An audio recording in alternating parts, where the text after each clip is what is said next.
So that in mind, and all this being connected with COVID, we're 3 weeks into a new school year, and Duval County Public Schools says they're ready to phase out hybrid learning and get back to normal. Yeah, now that means students in 6th grade and up who've been splitting the time between the classroom and online learning, they will now get a chance to return to school 5 days a week.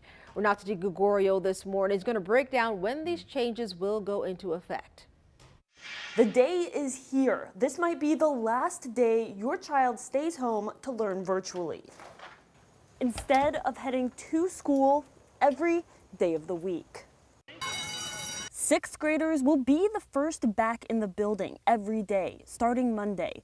The following week, 7th and 8th graders are back. High schoolers return the 28th.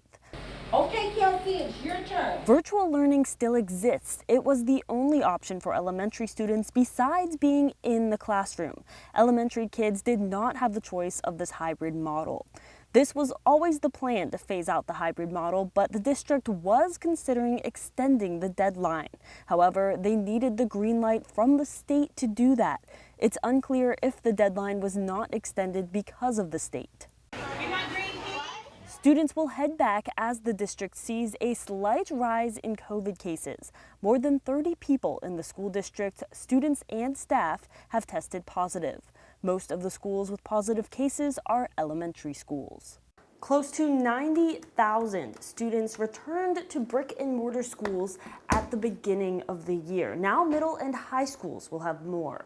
Coming up, we'll hear how some people feel about this.